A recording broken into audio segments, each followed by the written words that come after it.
Welcome back to another episode of the Startup Therapy Podcast. This is Ryan Rutan, joined as always by Will Schroeder, my friend and partner, and the CEO and founder of startups.com. And I'm so excited about today's episode that I accidentally have stolen my wife's coffee in addition to having my own. So this should get interesting by the end. Double fisting today. All right, so before we get into this next topic, I just want to let you know what we talk about here is like 1% of the conversation. Really this conversation is going on all day long online at groups.startups.com, where Ryan and I pretty much talk endlessly with founders about every one of these topics. So if by the end of this discussion, you like the topic and you want to dig into it a little bit more with Ryan and I, just head to groups.startups.com and we'll pick it up from there. You all know that we're doing these wonderful founder groups, Right. and that a lot has been coming out of these. We've been referencing them more and more, and it's because it's simply we're just in the middle of so much more of the action with the startups that we work with now. And a common thread that keeps coming up, even at the earliest stages of the startups, are issues around culture. Right? And typically not that it's like, we have this blossoming, awesome, beautiful culture. It's not usually that, right? It has happened, but that it's usually there's some cultural issues. There's some dissension in the ranks. There's something amiss. And the founders are coming and they're asking why and what do I do about it? So Will, in your opinion, like where do these issues stem from? It's us, right? And I think that's the part we have a tough time understanding as founders. Yep. I think of it as like a big pond, and we are what starts the ripple right in the middle. We're the rock that starts the ripple of everything that happens. A great way of putting it. For a lot of us, we just don't understand the gravity of that, right? We don't understand that all these little things that we do, often unintentional, start to have this multiplying effect across the organization. And I think when we're frustrated about, the politicking in the organization, or we're frustrated about, hey, why are people so overworked or they're stressed or all these different things, we don't understand that like this all maps back to us. Yeah. And if we don't set the tone, then it'll get set in ways we don't intend, and that is a huge problem. And if things are coming off the rails, we have to reset that, which is really hard to do. And everyone's looking at us to fix it. You know what I mean? Yeah, exactly. No, I think you nailed it. So there's sort of three scenarios, right? There's the one where we're deliberately driving a good culture. There's the one where we're hopefully not deliberately, but accidentally driving a bad culture, Right. Reflection of our own actions. And then there's the one in the middle where we're not really doing anything and we're letting culture develop on its own. And that ends up just being a very weedy garden, right? In most cases. Right. So, yeah, I think that those are the kind of the three main scenarios. I'm sure there are plenty of other ways that culture can either go great or go wrong, but these are the three that we see most often. Yeah, and where I start to see it, I think where we often see it internally, I think if we're talking about different parts of it, of our culture, I often see it early in internal politics, right? Sure. And even if there's 4 people in the company, it doesn't take much, right? Where our idea... We've got 2 parties in America, and we've seen how wrong that can go. Yeah. In our idea of conflict resolution is back channeling, and it's all of this kind of right. It's all of this infighting that we allow to go on, or worse, to what you were saying, we actually are the ones causing it. Yes. Right. Yep. I'll give you an example. If I'm at lunch with some coworkers and I start bad mouthing another coworker, and I don't mean like in a horrible, horrible way. I mean even relatively basic, right? Wow, Yep. they really should have thought about this before they did this kind of thing, right? Yeah. The moment I say this, it's not even that big of like a big of an accusation. But the moment I say it in front of others, behind that person's back, I just gave permission, and this is everything we're talking about right now. Yep. I just gave permission for everyone at that table to do exactly the same. Exactly. And that's how Right. it starts. And I Right. don't Yeah. realize And you don't, right? And it's not just about that individual, right? It's about whatever individual was in their mind that they had some gripe about. Now they're going to turn around and do it. Yep. Yeah. And unfortunately, these things spiral out of control really, really quickly. To the point around back channeling, I want to focus on that one for a minute. Sure. Because back channeling's always been a thing, right? It has always existed. Right. But in remote work culture, which has become the reality for the vast majority of us, Right. especially in startup land, right? There are very few startups who are like, nope, we're going to huddle together in an office. Right. Safety be damned. It's even worse, right? Because there used to be some at least subtle safeguards against this, right? Like so-and-so just walked into so-and-so's office, right? So There's you some sort of had physicality. this sense, right? You can see they're like, oh, I know why they're in there complaining about me, or they're in there talking about so-and-so. You don't have that visibility anymore, right? Between Zoom and Slack and whatever, there's far more anonymous communication, which when managed correctly can be really empowering, can be really great, right? Sure. But when managed poorly, when it just turns into instant capability for back channeling, Right. And I've talked about this in other episodes. I've really mixed feelings about our ability to semi-synchronously communicate. The challenge it's posed for me is that people don't think as much before they compose something. Right? Sure. The amount of thought that used to go into an email or before you picked up the phone and got on the phone with somebody, there was a significant amount of preparation for that, right? You thought about what you were going to say. You kind of plot out your conversation. You were sort of sure about what you were going to say. And in a lot of cases, you decided not to hit send, or you decided not to dial the phone. With Slack, it's like, or I'm not picking on Slack, any of these semi-synchronous chat platforms that we're now using to fire messages back and forth, there's a lot of times there's very little thought put into it, right? And particularly where this comes about like little complaints. I've recently had to have this conversation with a couple people, and I said like, hey, we need to have a chat about how you're feeling. I've just noticed that the last couple times that you've pinged me, it's been it's been on the negative side. I want are you okay? Right. And they were like, yeah, absolutely, like nothing at all. Like I didn't notice. And I just like scroll back up and like, well, these are the last 3 messages you sent me. So like it's just setting a pattern that like there's something off. And they're like, those just happen to be the 3 things that I sent, right? So we're making inferences based on very small bits of data, and that can be really dangerous. And I mean, particularly when we get into the instant capability of back channeling, the lack of context, sometimes that lack of emotion. We talk about how flat this stuff is. This can lead to things going off the rails really fast, even if that wasn't the intention, right? And that's where it gets even more dangerous, right? I think there was nothing meant by those messages. That person wasn't feeling any particular way. It just happened to be the last 3 things they sent me, right? Well, For whatever reason in that moment, they pinged me, right? And yet I can look at that and go, ooh, we've got a problem here. Need to go into crisis mode, need to react, right? Complete false alarm. Right. But this is the situation that we're in. And so I think we need to be extra mindful of how easy it is for these things to go wrong because of the context that we're in right now, with things still being relatively remote due to COVID, out of necessity or just out of decision now. A lot of people can go back to office and are deciding not to. This is our reality, right? So we need to be very, very cognizant of how that impacts culture. Well, the other side of it is like we're talking like internal politics and back channeling. Yeah. I think another thing that becomes toxic in the organization, you often see this in client-facing groups, right? Customer service roles or sales roles, et cetera, where they start to demonize the client, right? The customer, right? Oh, that client's so shitty, and then everybody piles on, right? Right. How do you think that impacts the culture, right? If we have a culture of being shitty, right? How does that get better? Right? Yeah. And we've seen this time and time again, where if we allow it, if we say, yes, that's okay to basically make fun of a customer or kind of lash out at a customer behind their back, right? Yep.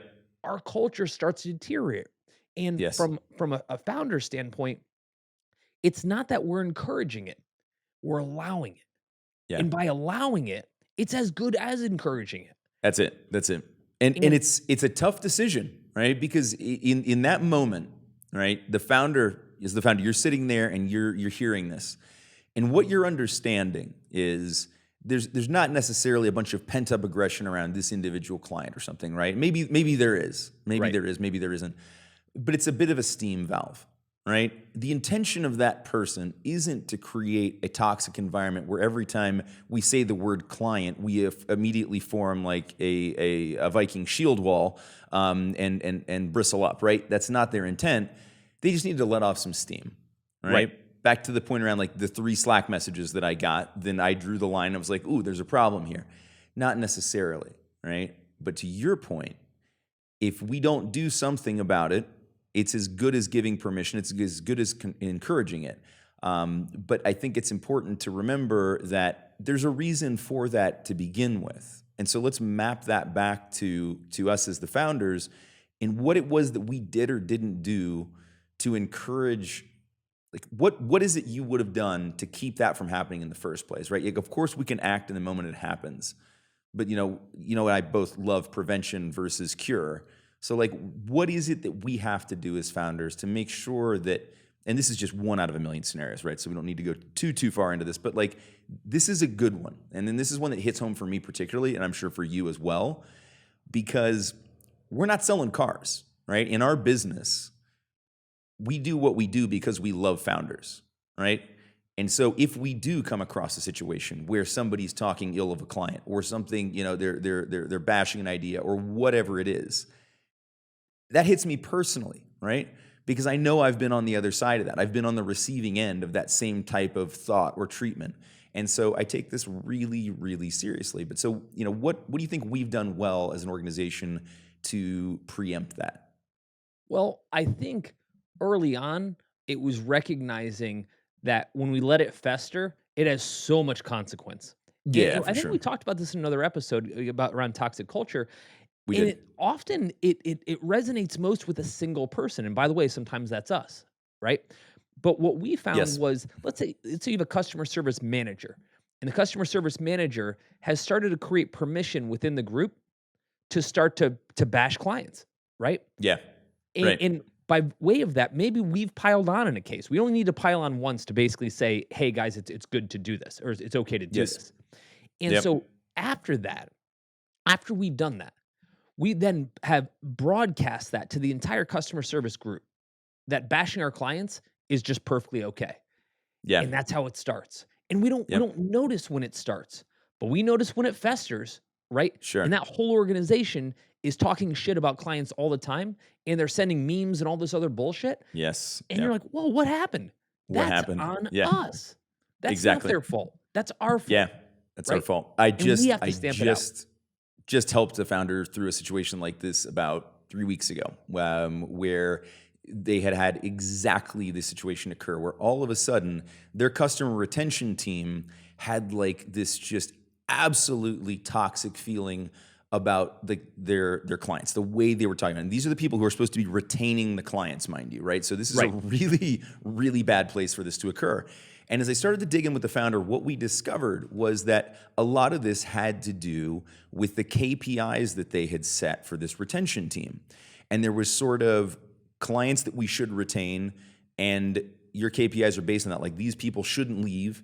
And then there's some others where like it's okay if these folks leave because they weren't the right fit. They were more cost than right based on the mix of services that they had. They were going to cost us more money. They were going to make us or whatever.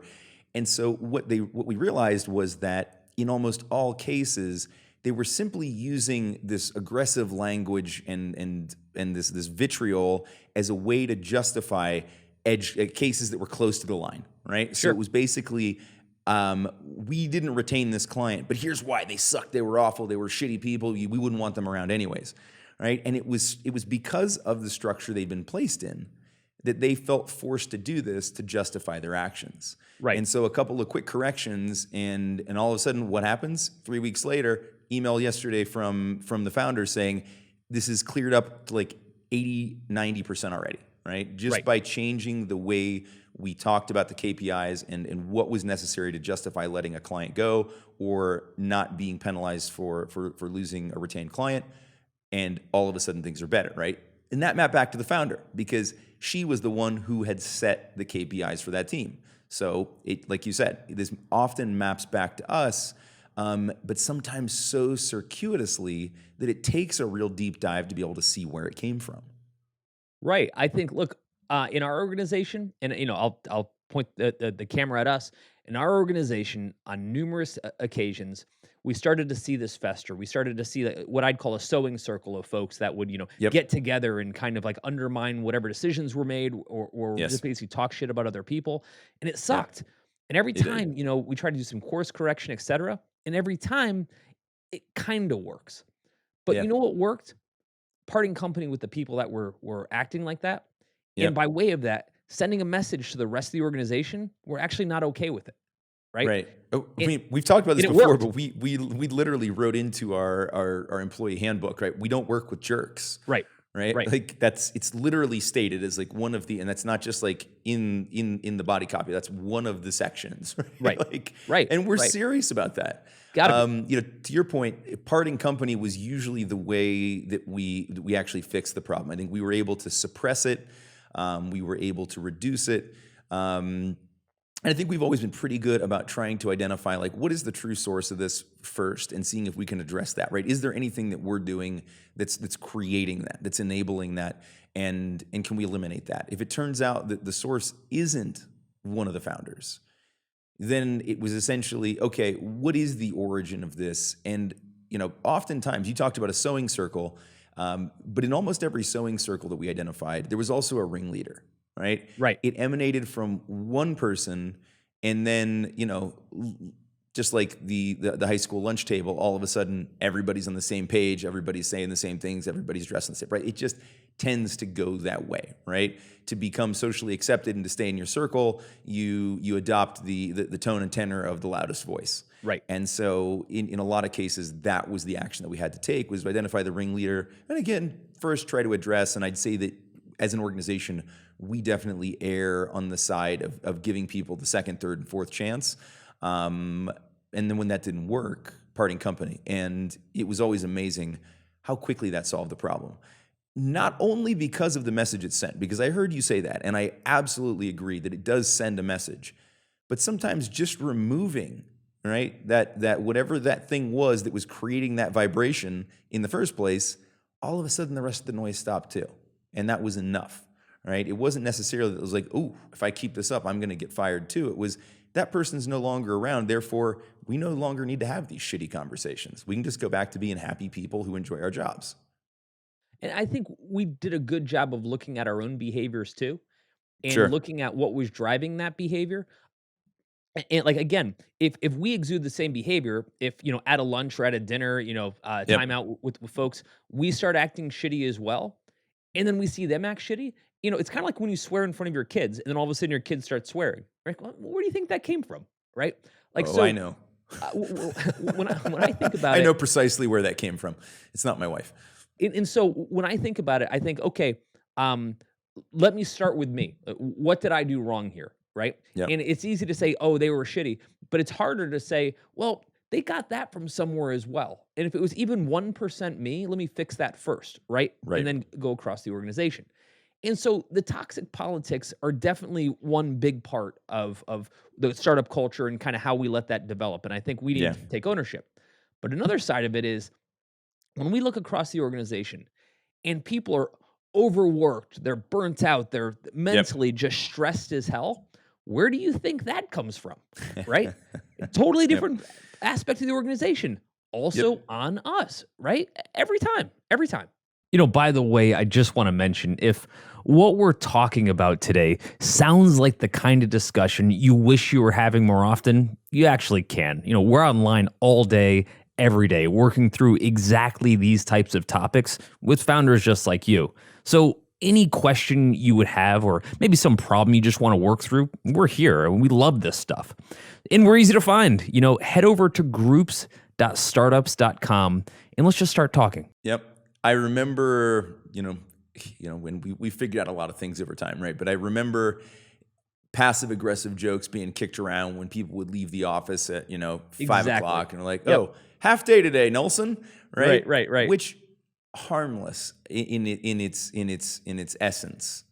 And yet the message that sends to that individual and the message that sends to everybody else that heard that was, this is a behavior that is unacceptable.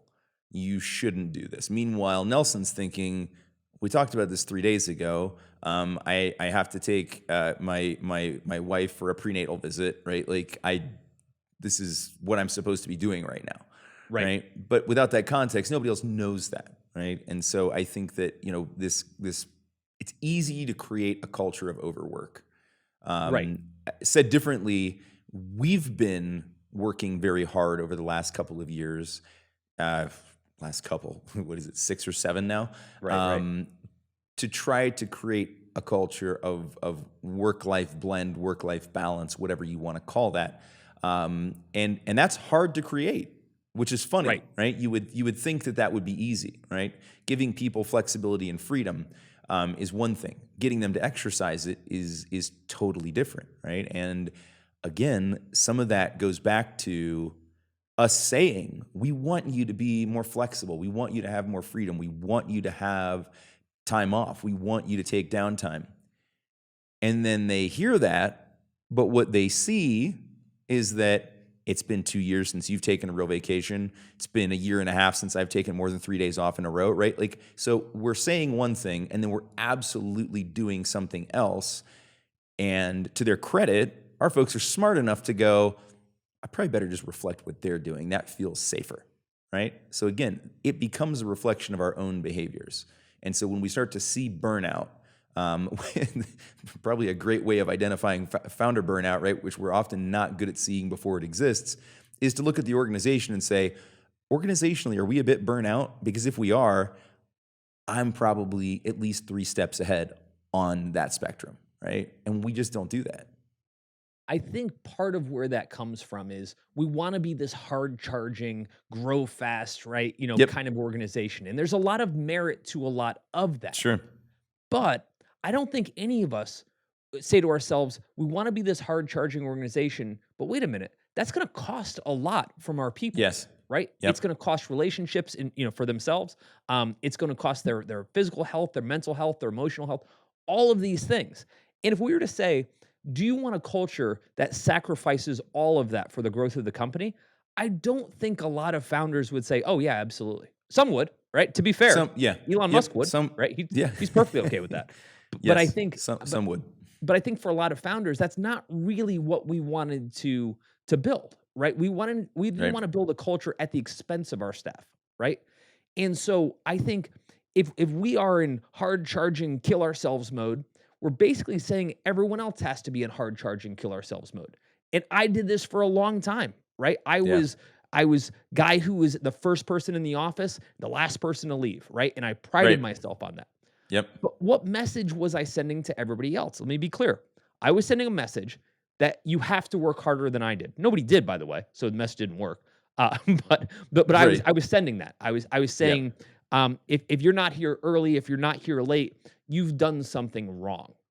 We used to count dev output in terms of how many Monster Energy drinks were on their desk by the end of the day, right? Not good. We were so immature. I mean, to be fair, we didn't really understand that this hard charging kind of kill yourself mentality ended in the part where you're like killing every part of your life, right? And I genuinely regret having put that burden on everybody. Yeah. And I just don't know that we were ever a better organization across any of the companies that I imposed it on for it. I can't look back and say, oh, we succeeded so much better because I drove everybody into the ground. And I don't think I realized that my actions were so incumbent on how everyone else was going to act accordingly. It's painful. It is, and I think that maturity is definitely a key part of this, right? I think that I'm going back to my early startups. Certainly, a lack of maturity across the board, like in every sense of the word, right? I had very little experience, as most of us did when we first started doing this. Like, how would you have startup experience until you've done a startup? There's not a class that teaches it, at least not well. So I was immature in so many ways, in terms of my interactions, in terms of my own behaviors, what was going on in my personal life, and how that was perceived versus my work life. And I certainly did not understand how everybody else in the organization was looking up to me, right? At some point, you do start to realize that there's a bit of stratification there. And I think you use this beautifully, which is that we are the cultural North Star. We're the North Star for a lot of things in the organization, right? But culture is a big one of those. And I didn't realize, in my mind, I wasn't high enough in the sky to be a North Star for anything, right? Because in my first startup, I had essentially hired a bunch of my friends, and so we were all on the same level in my mind. And yet in their minds, because I was the one who had started this, I was the one who was signing paychecks. I was the one who was making the decisions. I was at least a rank above, and therefore setting the tone, pace, and tenor for the organization. And of course now that's obvious, and that is the way it should have been. However, had I realized the strength and power that my behaviors, my actions or inactions had at that time, I probably would have behaved differently, right? I was immature. I wasn't stupid. I didn't know yet. I was ignorant, but not dumb, right? I was acting in a way according to what I understood at the time, right? Had I known, had I been able to recognize the differences, I would have been able to act differently, right? And so I think this is important to spread with early founders right now, because it's a great chance for them to say, hey, I like to think of myself as a buddy with the rest of my team, but let's make sure that the rest of the team sees me that way and isn't going to immediately reflect all of my behaviors, good and bad. And if they are, let's make sure I skew to the good side, right? And that was just something that just took time to understand, that I was being put on this pedestal for better, for worse, early on, definitely for worse. But that was really, where that stemmed from, right? And it created cultural issues that then had to be corrected. And again, at a time where I was ill prepared to do so because of lack of maturity, lack of experience in having done it before. You use the word pedestal. I think I'd also add to that spotlight. The spotlight is on us, right? Good or bad. Unfortunately, usually bad, right? Yeah. In other words, if we're out there, right, traveling the world and taking selfies of all these amazing places we're at, while our staff is back at home, grueling through all their shit, they're not going, you know what? That's so awesome that you're working on your tan, right? I'm so glad, you got to go to Greece right now, right? That's not the way they're thinking, right? It would sound nice. That's not the way they're thinking. Here's what they're thinking. Fuck you, right? Here I am. I'm stuck in my office, right? While you're doing whatever it is you're doing. And I got to tell you, I've got 30 years of job history to prove it, right? There was no version where I show up at the work in a Lamborghini and I was like, oh man, it's so good that you have a Lamborghini, Will. Let me work harder, right? Or when we were living in Beverly Hills, there was no version where they're like, oh my God, that's so cool that you got this cool house in Beverly Hills. I'm glad I'm in Ohio killing myself, right? There's a spotlight on it, right? Now, I'll give the other side of it. I was talking to a founder friend who listens to the podcast, so I am talking about you right now. And I was talking to a founder friend, and I was saying, look, there's no version, you've done really well. There's no version where your staff is going to say to themselves, you've earned this, you deserve to be doing what you're doing, kind of traveling around the world type thing. Right. They're going to look at it as, fuck you, right? And is it right or wrong? Doesn't matter, right? Doesn't matter. The truth is, spotlight's on you, and whatever you do has implication, right? Yeah. So part of this, everyone's burnt out, but you know what you're really creating culturally? Resentment. Yes. That's awesome, right? Here's what you want. You want a bunch of people on the staff that are working hard that absolutely resent you as a founder because you're living this, amazing lifestyle while they're killing themselves, right? No version where them being overworked and their lack of mental well-being works out well for you. You know what I mean? No, it isn't. And it's a tough line, right? It's a fine line because, we've talked about this a lot. Founder self-care is also really important. So you do need those things, right? You do need, okay, maybe you don't need the Lamborghini, although I would argue it probably saved you hours of commuting time every year, just based on the speed, right? But you do need those grease moments. You do need those getaways. You do need to work on that tan sometimes because you're still a human and you need to maintain that founder well-being because, again, it's a reflection on the rest of the company. I think where it breaks is where if you're setting the expectation that I get to do this and the rest of you need to keep just nose to the grindstone, that's a really bad message, right? And so, again, this is where I think we've tried to create an environment over the last half decade more around saying, look, you do need to take your time off. We want you to go on vacation. We want you to have downtime. If you need a personal day, take a personal day. By all means, what we don't want is the 25% version of you dragging ass into the office or to your laptop every day simply because you're burnt out. It's interesting, though, because you're talking about being true to who you are. And yet, I think when we think about the culture, if we can't allow people to be true to who they are, which by the way is a new thing. We've talked about that before too. Like, Yes. being able to come to the workplace and be vulnerable and be open and not be ashamed of who you are, especially in Yep. the era of COVID, where it's like, Yeah. yeah, there are kids running behind me. Guess what? I have kids. Like, it's Yeah. part of my life and they are here. Yeah. I think that for us as founders, the more we start to open up, Yeah. the more we allow other people in the organization to follow suit. And I Yes. think there's a strong cost to not doing that. I think, and we talked 100%. about this on previous episodes. I think at which point we make it so that other people can't, kind of open up and be themselves, it costs us because they're not willing to admit failures. They're not willing to admit their insecurities, which means we can't address it. It's a huge issue. It is. It is. And to your point, this is a fairly new phenomenon where it's even, allowed, right? Right. If you look back at what company culture meant 15 years ago, probably Right. not even that far back, but let's go back 15 or 20 years. I remember making trips to Cincinnati, and I could literally spot and guess who worked for P&G at the time, because there was literally a haircut and a dress style and a way you talked and a place you went for lunch. It was so ingrained. And so Sweet the polo. idea of company culture at that time was homogeneity, right? Yeah, Creating yeah, a company yep. culture meant homogenizing, Right. right? Thank goodness we're at a point now where strong company culture is built on diversity and Right. and acceptance, Right. right? But this is still a very new thing. It's the right thing, but it's still a very new thing. And so people have been trained to not be vulnerable. They've been trained to not show their true selves because that put them at danger in these other cultures, right? Had I tried to go work for P&G and been my true self, it would have been the shortest tenured employee in their history, I think, right? I'm like, I Right, look bad in a flat top, right? I'm Right, not right, getting that haircut. So like, I think that it's still going to take a significant amount of time.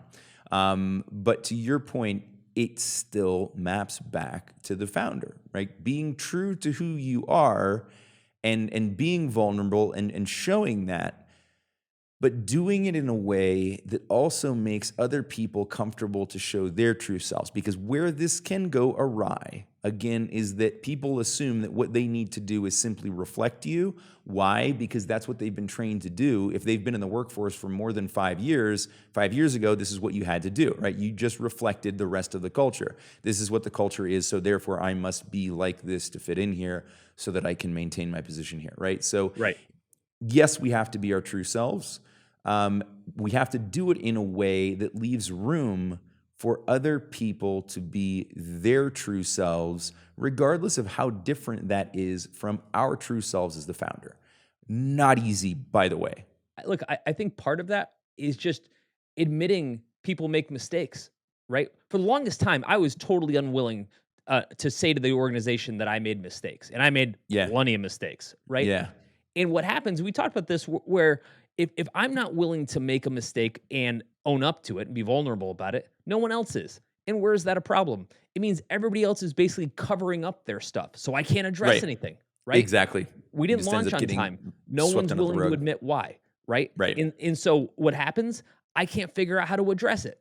And Right. once I started saying to the organization, "Hey, like here's where I made a colossal mistake," they're like, "Wait, I can admit that stuff?" Like, yeah, Yeah. you can, because we all make mistakes. Like, this is part of what this entire culture is about. Right. And when we start to do that, when we start to allow people permission and latitude to make mistakes, to be vulnerable about who they are and kind of where their headspace is at, it allows us to, one, relate to each other, but Yep. second, to confer with each other and say, "Oh shit, Right. okay, I get why you're thinking that, why Yes. you're feeling that, and I can go address it." You know what I mean? Yeah, yeah, and I think it's super important because when these things just become obfuscated, there's nothing we can do about it, right? To your Right. point, if everything just gets hidden or swept behind the rug, or we have a culture of cover each other's back so that nobody really knows what's going on, so nobody can get in trouble. Like, what trouble? I mean, at the end of the day, we're not, and again, I use accountants as an example all the time. I feel bad about this, but we're not a CPA firm, right? Where Right. a mistake shouldn't be made because it's a technical job and you've gone through plenty of years of training. Like, the numbers are what they are. Don't make mistakes. But like, we're building something that never existed before. A startup is essentially a collection of mistakes that Right. get corrected to the point where sometimes you make money. Right. Like, Right. That's what this is. We are just constantly making mistakes and then correcting for them. If we can address the core of where the mistakes come from. Now, some mistakes are unavoidable. You have to try before you know whether it's right or wrong. Right. Then there are things like just not getting things done on time or not getting things done at all. That's probably a different issue, and it needs to be addressed. But we have to understand what the root cause of that is. And if people aren't comfortable enough to say, like, look, I keep pushing this deadline back because I'm really scared about my competency level in this category, and I don't want to make a big mistake here. That's a conversation that needs to be had, right? We Right. can talk about it. Like, look, I'm okay that you don't know yet, and I'm willing to risk, and we're willing to try, and it's okay. So we're gonna move forward with that. Or you might say, actually, I'm glad you brought that up. Let's find somebody who knows more about this. Let's do that, right? Right. Or if it's simply like, my kids went back to school last week, and I've constantly been shuffling myself between Zoom meetings. That might be me. I might be talking about myself right now. That's a different issue, right? And that's a short-lived one, right? It's an adjustment period.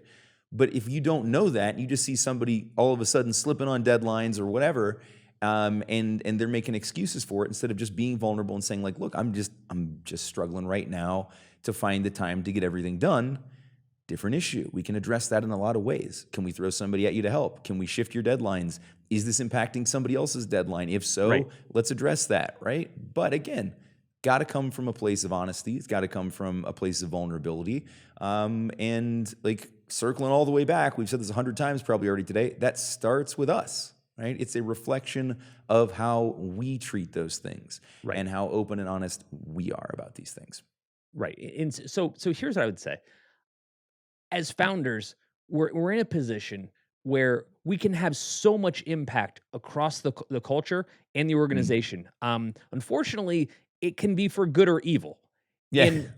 And left unchecked, it Yep. goes evil fast. We only It get does. to a good place in culture with a deliberate set of actions, which when we look at ourselves and we say, what is every action that I take and how does that affect everyone else? Being very self-aware in this process, only then can we truly build the kind of culture that we want to build for the long term and is truly healthy for everybody on the team.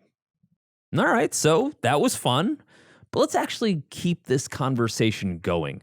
You've heard what we think about this, but Ryan and I would really like to hear what you think. And we're online like all day long, pretty much talking about every startup topic you could think of, from fundraising to customer acquisition to just really how to get all of this crazy startup stuff out of your head. And there's tons of other founders just like you. They're weighing in on these topics, so you'll get a chance to just hang out and meet some really smart founders. We're also super, super easy to find. You head over to groups.startups.com and let Ryan and I hear what's on your mind. Let's get to know each other a little bit, and let's just start having more of these conversations.